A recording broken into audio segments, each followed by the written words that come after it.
Subscribe करें हमारे YouTube channel साधना gold को और पाएं वीडियो सबसे पहले। और हाँ, बेल आइकन दबाना ना भूलें।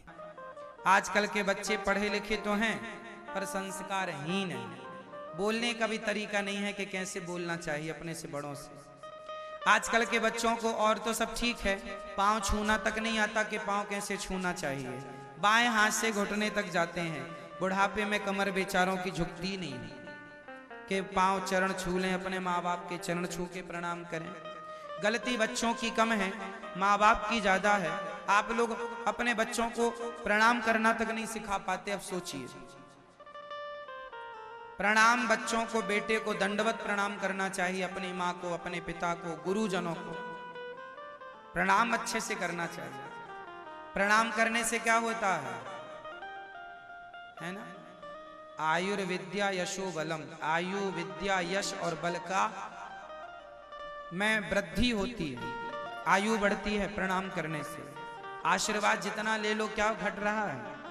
बार बार प्रणाम करना चाहिए। साधु जनों को, संतों को, ब्राह्मणों को, माता को, पिता को, बड़ों को बार बार प्रणाम करो। भगवान जी को बार बार प्रणाम करना चाहिए। आयु विद्या यश बल चारों की वृद्धि होती है, आयु बढ़ती है। मार्कंडे जी के बारे में आपको बताऊं, एक साधु थे, मार्कंडे जी नाम के एक बच्चे थे। एक बच्चे थे, उनके माँ बाप को जब वो बालक 14 साल का हो जाएगा तो उसकी मृत्यु हो जाएगी, ऐसा कहा था भगवान शंकर ने उनके माँ बाप को। उनके माँ बाप बड़े उपासक थे शंकर जी के। उनके यहाँ कोई संतान नहीं थी। शंकर जी से कहा, हे प्रभु पुत्र दो। शंकर जी ने कहा, तुम्हारे भाग्य में कोई बेटा नहीं। प्रभु आप क्या नहीं कर सकते? शंकर जी बोले, अच्छा मैं देता हूं, पर 14 साल की उम्र में वो वापस आ जाएगा, कहो तो दे दूं। ठीक, 14 साल की अब बच्चा हो गया। बच्चा हो तो गया, पर माँ बाप ज्यादा प्रसन्न नहीं हुए, क्योंकि उन्हें पता था कि 14 साल में इसकी मृत्यु हो जाएगी। अब माँ बाप बड़े चिंतित रहने लगे कि 14 साल में बच्चे की मृत्यु का योग है, क्या करें? बड़े बड़े साधु संतों से पूछा कि क्या करें, बताओ क्या करें? तो संतों ने कहा कि इस बच्चे को सभी साधु ब्राह्मणों के चरणों में प्रणाम कराया करो। अब वो बालक सभी ब्राह्मणों के, साधुओं के चरणों में खूब बार बार प्रणाम करे तो संत लोग क्या बोलते हैं? चिरंजीवी भव, दीर्घजीवी भव, मतलब बहुत जियो, गंगा यमुना की तरह तुम्हारी उम्र हो, खूब बूढ़े हो, खूब आयु हो, खूब सुखी रहो, ऐसा खूब आशीर्वाद मिलने लगा। एक बार कोई सिद्ध संत थे, सिद्ध संत ने को प्रणाम किया तो आशीर्वाद दे दिया, चिरंजीवी भव, खूब आयु, खूब उम्र हो बच्चे तुम्हारी। साधुओं के चरण दबाए, सेवा करे, संतों ने खूब आशीर्वाद दिया। वह उसका 14वां साल का आखिरी महीना और आखिरी दिन था। उस बच्चे के पिता मां ने कहा संत से, हे गुरुजी, आपने बेटे को आशीर्वाद दे दिया चिरंजीवी होने का, खूब लंबी आयु दे दी आपने से, पर आज इसकी मृत्यु हो जाएगी सूर्य अस्त होते ही, क्योंकि 14 साल के लिए ही आया है। संत ने भगवान से प्रार्थना की, हे विधाता, मैंने आशीर्वाद दिया है से चिरंजीवी होने का, इसलिए मैं आपकी भक्ति करता हूं। यदि मैंने आपकी भक्ति की है तो मेरी वाणी मिथ्या ना हो। संत की वाणी भला मिथ्या कैसे हो सकती थी?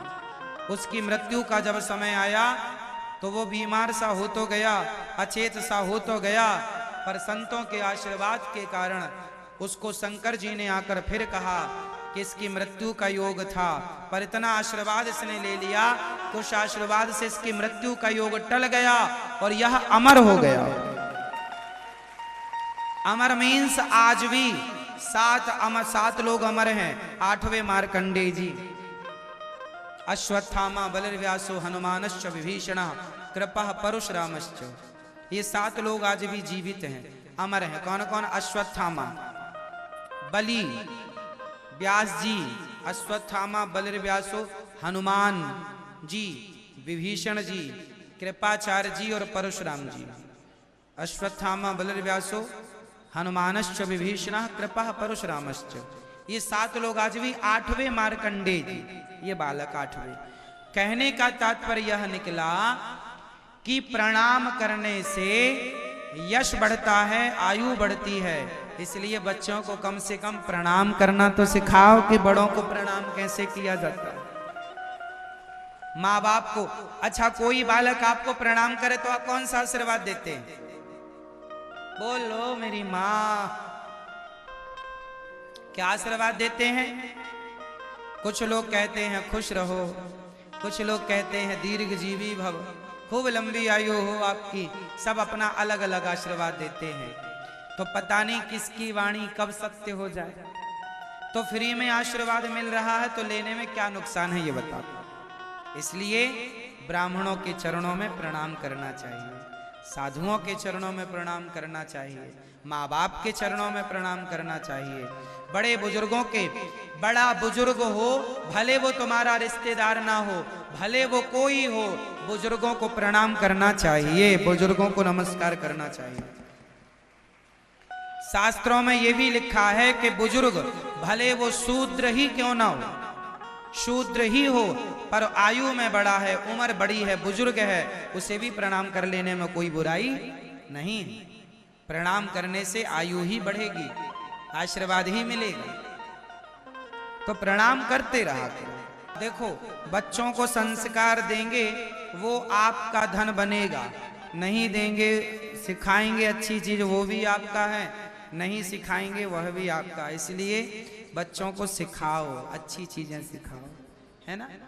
बच्चों को अच्छे आचरण सिखाओ। क्यों मेरी माँ, है ना, वो आपके काम आएगी।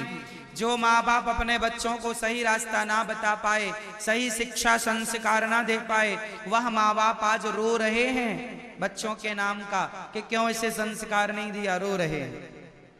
कितने बच्चे ऐसे हैं जो माँ बाप का अपमान करते हैं, वही लोग करते हैं जो संस्कार माँ बाप बच्चों को समय पर नहीं देते। पहले तो बच्चों को आपने सिर पे चढ़ा लिया, तो बाद में आप रोते हैं बेटा सुनता नहीं है। क्यों मैया? इसलिए शास्त्र कहते हैं चाहे बेटा कितना प्यारा हो, उसे सिर पे चढ़ाना ना चाहिए। चाहे बेटी कितनी सुंदर हो, उसे घर घर घुमाना ना चाहिए।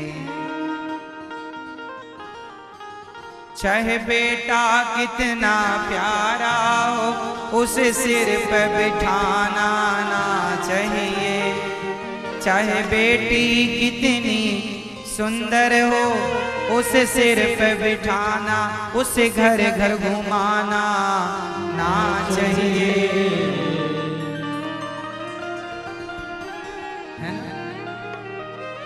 अब आप लोग इन बातों को समझते नहीं हैं। भाई अपने बेटे को सिर पे ना चढ़ाओ, कितना भी लाड़ रहा हो, कितना भी प्यारा लाडला हो, प्यारा हो, दुलारा हो। जरूरत पड़ने पर थोड़ा सा भय जरूरी है, गलती करने पर दंड जरूरी है, वरना बिगड़ जाएंगे। माँ बाप का थोड़ा भय रहे, है ना। बच्चे बच्चे अच्छे हैं, प्यार करो बच्चों से, पर कहीं आपका प्यार उन्हें बिगाड़ ना दे, बस इसका ख्याल रखो। आजादी देना बुरा नहीं है, आजादी इतनी ना हो कि वो आजादी आपको कल आपको ही आंख दिखाने लग जाएं बच्चे। और ये सारी चीजें तब पॉसिबल हैं जब आप अपने बच्चों को संस्कार दें। संस्कार ही सारी फसाद की का इलाज है, संस्कार। ठीक है, बच्चों को सिखाओ।